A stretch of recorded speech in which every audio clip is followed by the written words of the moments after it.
All right, boys. So we talked about God's story. You have the exposition. God dwells with man.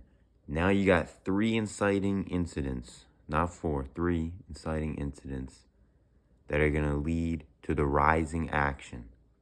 First thing is sin is going to enter humanity and it's going to lead to death.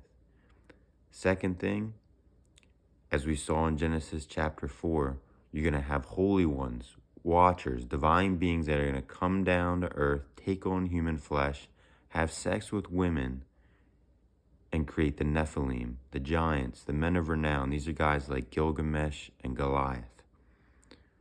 This is going to cause a lot of chaos on the earth, and it's going to be a large reason why there's going to be a flood. But a big thing that these divine beings, watchers, these holy ones are going to do is they're going to spread darkness. They're going to spread ignorance of God. They're going to teach humans how to destroy themselves. And just like the Messiah would rectify the first inciting incident and atone for sin, he's going to rectify the second inciting incident, and he's going to spread light. He's going to spread knowledge of God. So we're going to see in Isaiah, the prophet Isaiah, around 8th century BC, he's going to talk about the servant of the Lord. Chapter 42, he's going to say, "This is my servant, whom I uphold, my chosen one, in whom I delight.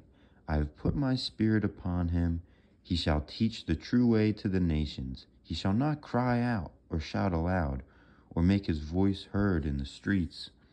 He shall not break even a bruised reed, or snuff out even a dim wick. He shall bring forth the true way. He shall not grow dim or be bruised, till he has established the true way on earth, and the coastlands shall await his teaching." He's going to continue in 49. He's going to talk about him.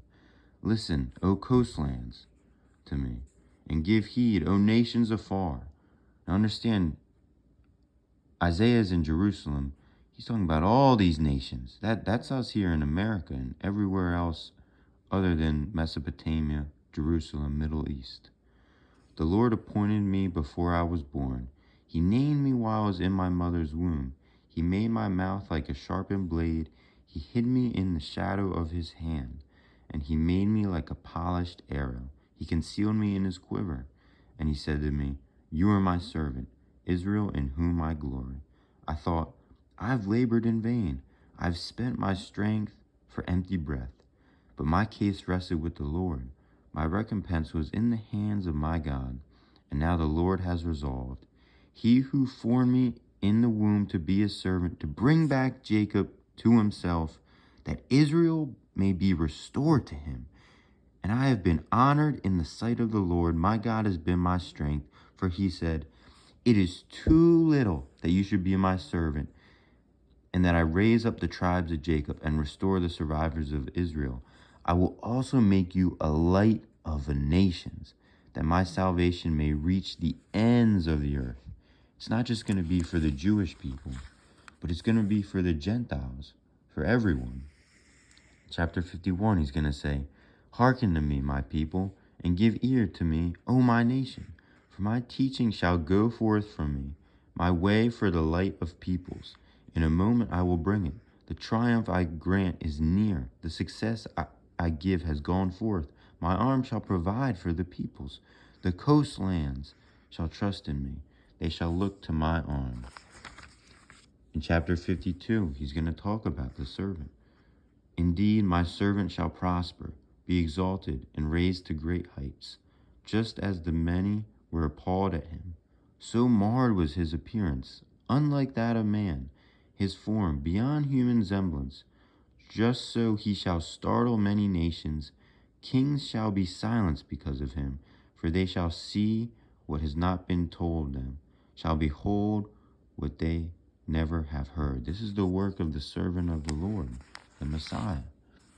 55, he's going to call them here. He's going to say, "Incline your ear and come to me. Hearken, and you shall be revived. And I will make with you an everlasting covenant, their enduring loyalty promised to David." What was promised to David? Back in 2 Samuel chapter 7, that he would have a descendant from his seed, from his lineage, that would sit on the throne in Jerusalem and rule over God's people forever.